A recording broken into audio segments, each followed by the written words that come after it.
Even if you are not ready for the day, it cannot always be night.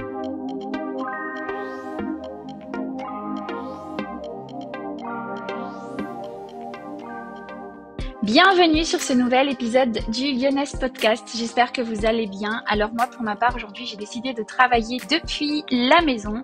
Il fait beau, il fait chaud, c'est super agréable.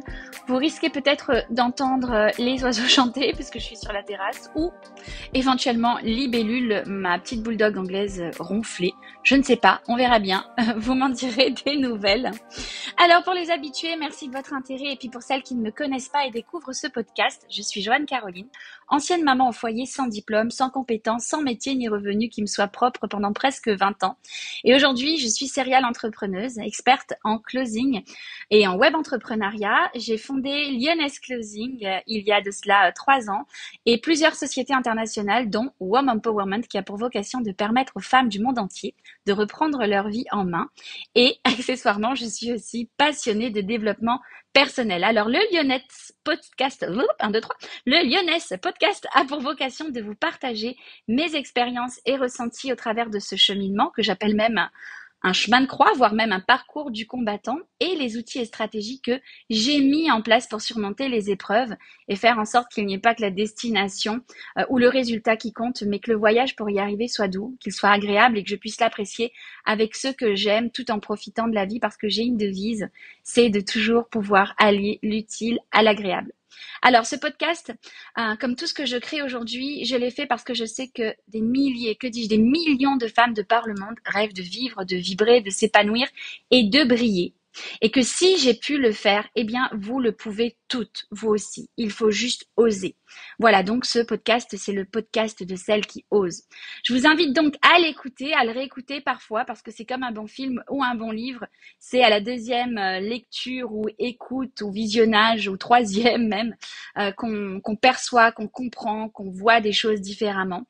Vous pouvez donc le commenter, le noter et aussi surtout le partager à des personnes de votre entourage qui en ont besoin et à qui vous pensez tout simplement en l'écoutant.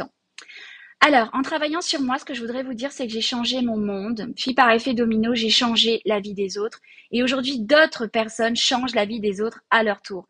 C'est comme ça que les choses peuvent changer en vérité et que le monde peut changer et évoluer. Et il n'y a pas de petite contribution. Alors, pensez-y.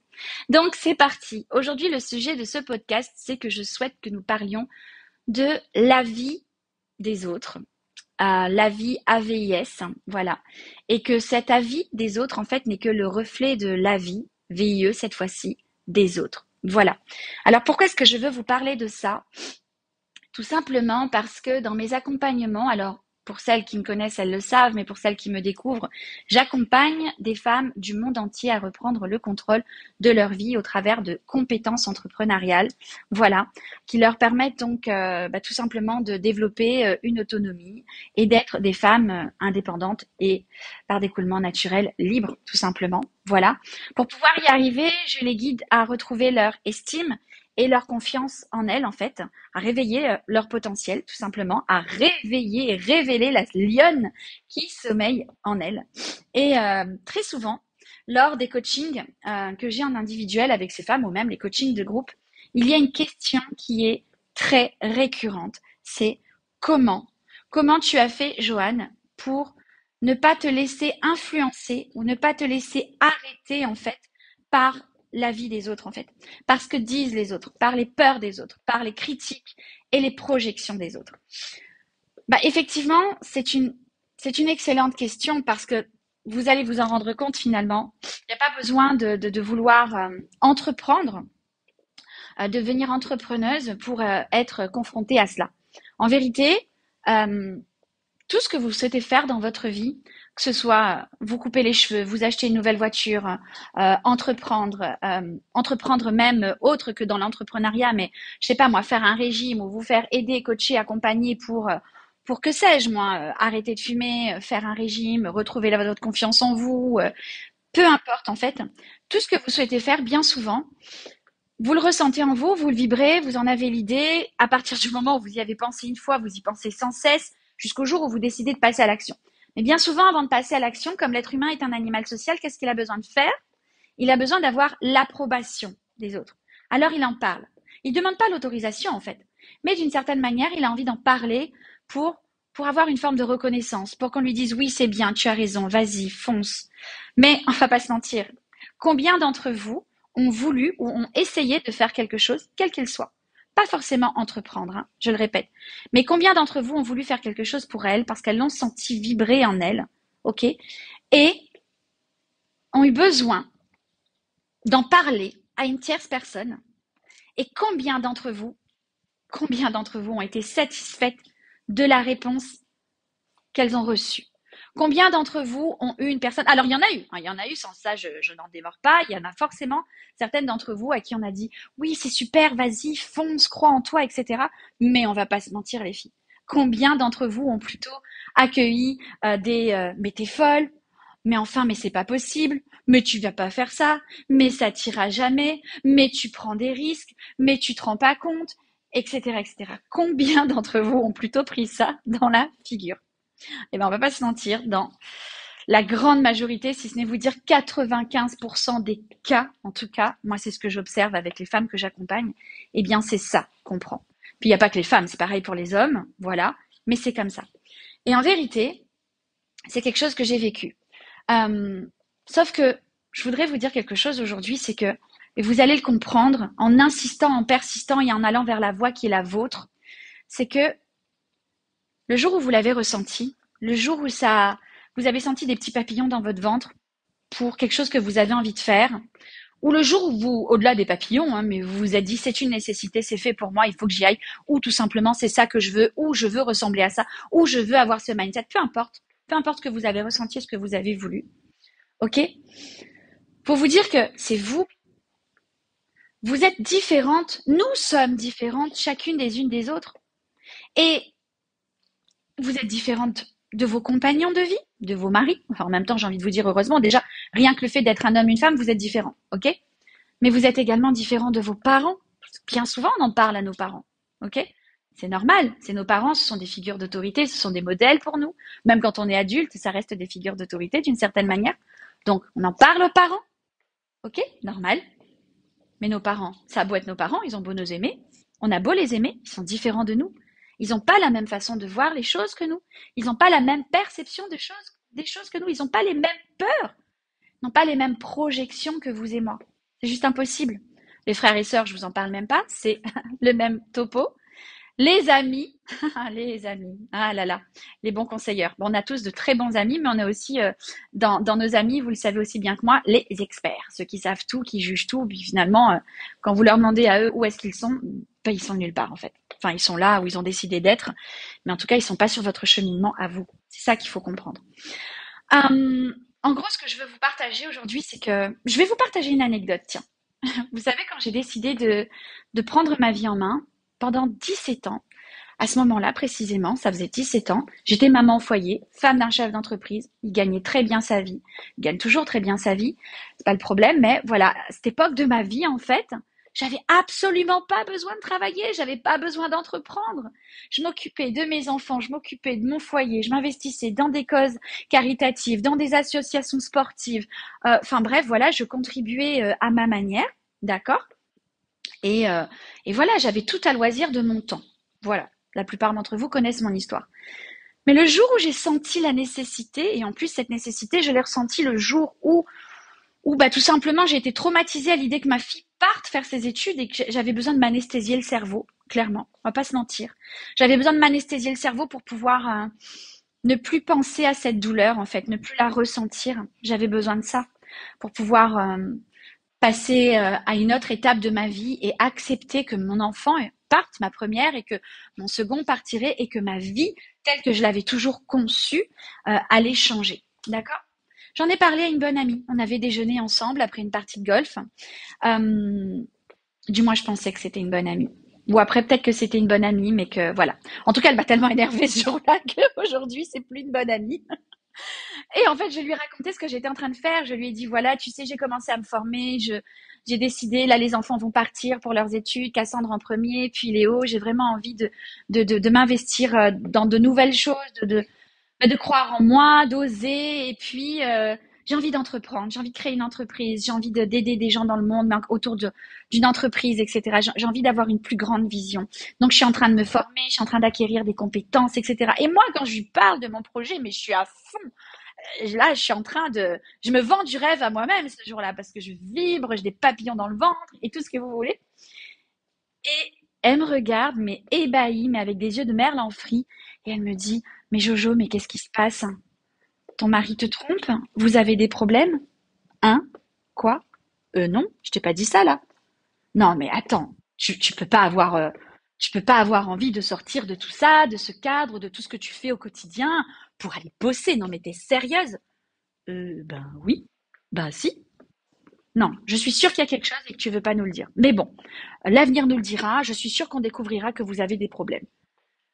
Franchement, cette attitude m'a tellement débectée en fait que j'ai demandé l'addition et que je suis partie. Où tu vas? Non, je pars, c'est tout. Bon après-midi, je pars. En fait, quand j'ai vu l'attitude de cette personne, j'ai compris que ça allait commencer. J'ai compris que les jugements allaient commencer. J'ai compris que les critiques allaient commencer. J'ai compris que les experts en masse allaient arriver. Mais pas les experts Miami, hein.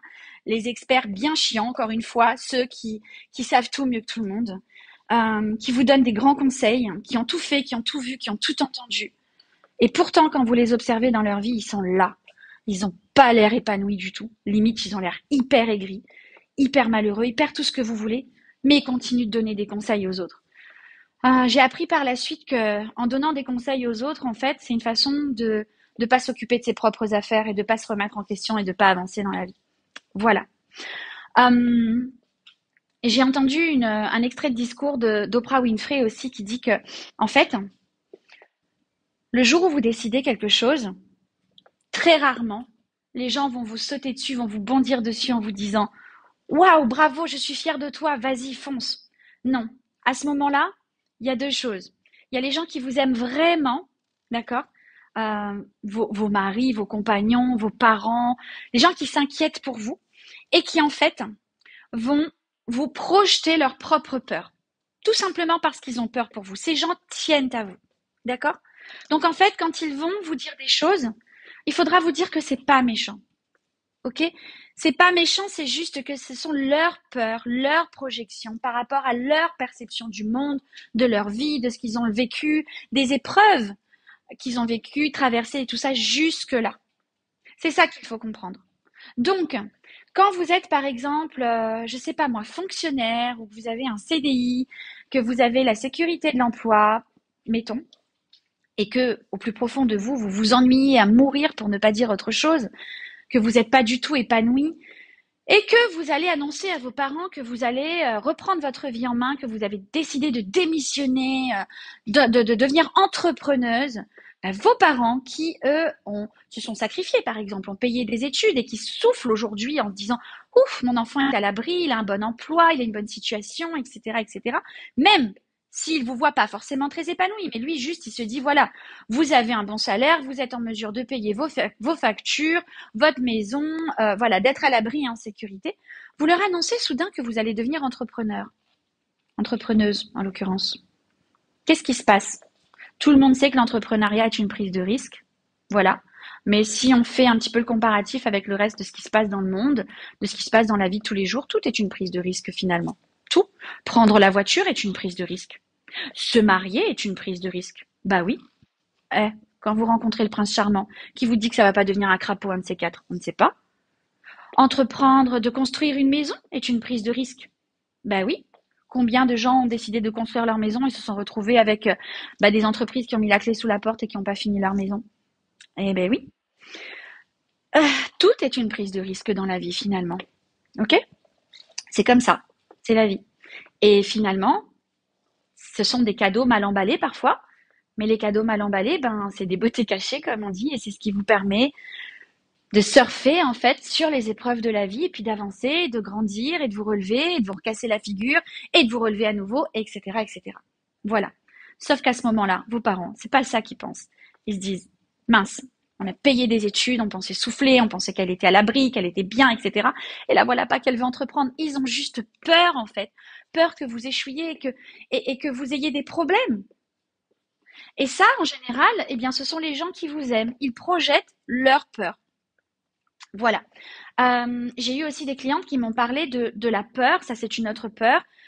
Tout le monde a des peurs différentes, d'accord? Chez les parents, c'est bien souvent le fait qu'ils ont peur qu'il vous arrive une bricole, que vous vous retrouviez à la rue sans argent, etc., etc. Donc, ils projettent leur peur du manque sur vous. Ok? Alors déjà, vous avez vos propres peurs du manque avec lesquelles il faut que vous luttiez. Très important. Ce sera sûrement le sujet d'un autre podcast. Mais là, c'est la peur du manque de vos parents qu'ils projettent sur vous et qui doublent, enfin, ils amplifient en fait la vôtre. Ok? Très souvent, ce dont mes clientes me parlent aussi, alors moi, j'ai pas eu affaire à ça, Dieu merci, ouf, mais il y a énormément de femmes qui vivent ça également. C'est le fait que, en devenant entrepreneuse, par exemple, le mari a peur de plusieurs choses. Pourquoi tout d'un coup elle veut devenir entrepreneuse? Qu'est-ce qui lui passe par la tête? Est-ce qu'elle va aller voir ailleurs? Pourquoi il pense à ça d'ailleurs? On n'en sait rien. Franchement, je vois pas le rapport. Est-ce qu'elle va pas gagner plus que moi? Mais enfin, j'ai envie de te dire, mon coco, si elle gagne plus que toi, enfin, c'est pour votre couple, c'est pour votre famille. Donc, c'est bien. Enfin, vous devriez être content. Voilà. Mais non. Donc, il y a aussi des hommes qui pensent comme ça. OK? Dans ces cas de figure, j'ai envie de vous dire, donc que ce soit les parents, les frères et sœurs, vous avez donc les peurs, peur du manque, etc. Ou alors les peurs du mari. Pour moi, une seule clé à ce moment-là, ok, c'est les rassurer. Les rassurer et leur montrer que vous savez ce que vous faites. Vous êtes une adulte, vous leur en avez parlé, parce que c'est important. Ce sont des personnes importantes de votre vie. Vous les aimez et vous voulez les impliquer dans votre projet. Ils sont capables d'accepter, c'est très bien, vous avancerez avec eux et avec leur soutien. Ils ne sont pas capables d'accepter, vous avancerez quand même et c'est OK. Mais vous devez leur dire que vous êtes une grande fille, que vous savez ce que vous faites, que vous savez où vous allez et que vous savez pour qui, pourquoi vous le faites. C'est ça qui compte le plus. Et le pour qui, le pourquoi, c'est le pour qui, c'est pour vous avant tout. Et puis peut-être après, chacune a son pourquoi. Certaines ont des enfants, certaines ont des objectifs, certaines ont des projets, que sais-je. Encore une fois, on est toutes différentes et on n'a pas les mêmes pour qui, pourquoi, tout simplement. Voilà. Donc la communication avant tout, leur expliquer, c'est pas la peine de s'énerver, c'est pas la peine de s'emporter. Franchement, l'expérience parle aujourd'hui, je peux vous le dire, ça sert à rien de vous fâcher avec les gens, de crier, de disputer, de vous énerver, de vous braquer. C'est une perte de temps, c'est une perte d'énergie et ça ne mène à rien au final, si ce n'est qu'à perdre du temps.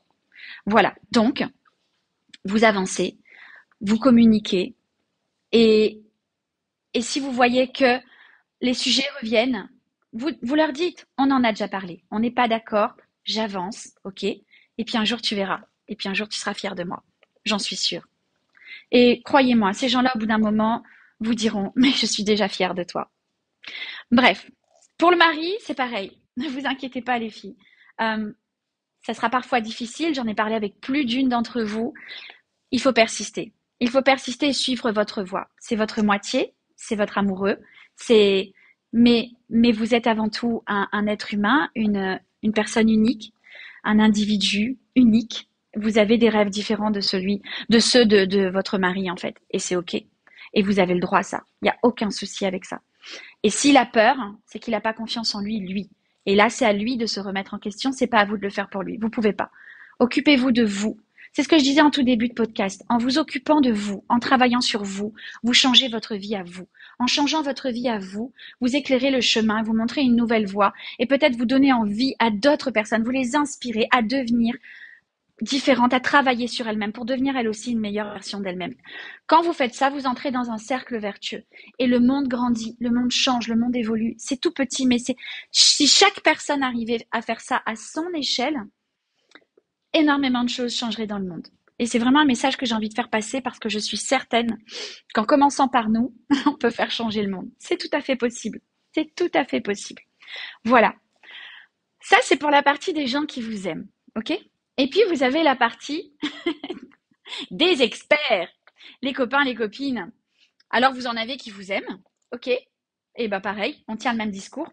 Et puis, vous avez ceux que vous pensiez qui vous appréciaient et qui vous aimaient, et qui en fait, vous allez très vite réaliser qu'il y a de l'envie, il y a de la jalousie, il y a mais pourquoi elle a eu cette idée-là et pas moi?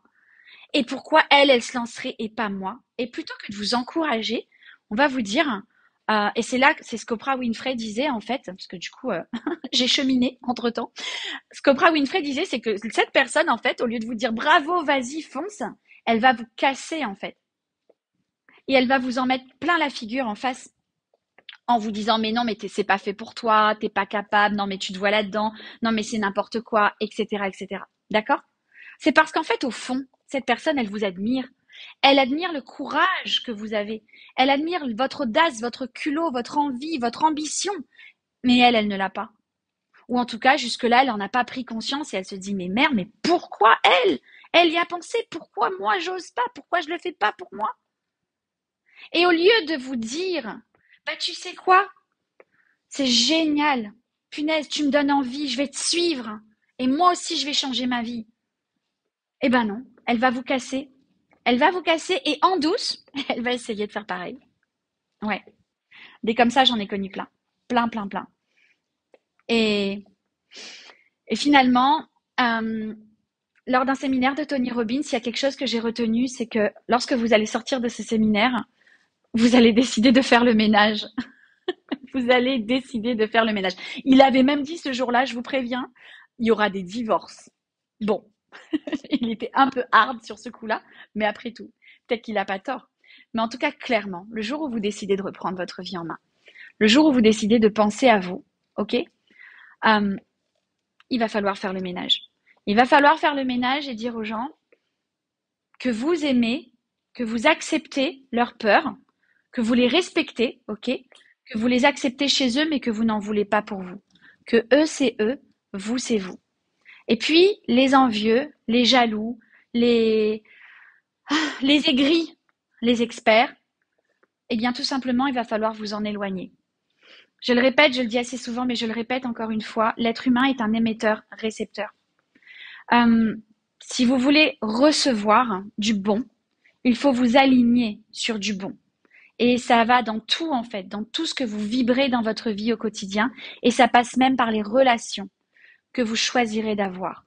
Alors, on ne choisit pas sa famille, d'accord? Par contre, on peut choisir ses amis. Donc, votre famille, vous la mettez au pas, d'une certaine façon, en leur dictant vos règles, en vous imposant, en vous affirmant face à elles. Ok, je sais que tu m'aimes, je t'aime aussi, mais moi c'est moi, et toi c'est toi, et du coup, et toi t'es toi, voilà. Et j'avance. Et on verra. Et je suis sûre que tu me suivras, ça ne peut pas nuire à nos relations de toute façon, on s'aime et c'est comme ça. Et puis les autres, c'est bye bye. Tu as ta vie, j'ai la mienne, j'ai choisi mon chemin, je sais où je vais. On a passé de bons moments ensemble, voilà, entre copines, entre amis, etc. Ok. Mais aujourd'hui est venue une nouvelle ère. L'ère du je me choisis, l'ère du je fais ce que je veux, l'ère du je m'écoute et je n'écoute plus, eh bien, la vie des autres, la perception des autres, les peurs des autres et qui sont au final surtout les jalousies et les envies des autres. Voilà. C'est ça qu'il faut faire. Je pense en tout cas, c'est ce que j'aimerais vous conseiller, c'est de vraiment arriver à penser ainsi. Il y a une phrase de Paulo Coelho qui est un auteur que j'aime énormément. Cette phrase dit « Certaines personnes autour de vous ne comprendront pas votre parcours. Elles n'en ont pas besoin. Elles n'ont pas besoin de le comprendre, car elles ne sont pas concernées. » Ok? Eh bien voilà. Eh bien voilà, en fait, il y a si peu à dire. En fait, cette phrase résume tellement tout qu'il n'y a rien à dire de plus. Voilà ce que j'avais envie de vous partager aujourd'hui. Ne vous laissez pas démonter et démotiver par les autres, par la vie des autres. Ils ont leur propre vie. Eux, c'est eux. Vous, c'est vous. Choisissez-vous. Rayonnez. Vibrez. Osez. Épanouissez-vous. Et vous ne regretterez pas. Et puis au pire, essayez, qu'est-ce que ça vous coûte? Vous seriez surprise, comme je le dis souvent, tellement surprise du résultat pour vous, mais également de tous les bénéfices collatéraux que vous pourriez donc créer. Voilà, une vague de positivité, une vague de changement. C'est tout ce que je vous souhaite pour vous et puis pour les gens que vous aimez du coup. Les filles, j'espère que ce podcast vous aura plu. En tout cas, pour moi, ça a été un plaisir de vous le partager. N'hésitez pas, aimez, notez, commentez, partagez. Tiens, partagez avec votre famille et vos experts. Et puis, je vous dis au tout prochain podcast pour la suite. Je vous fais des gros bisous. Bye bye.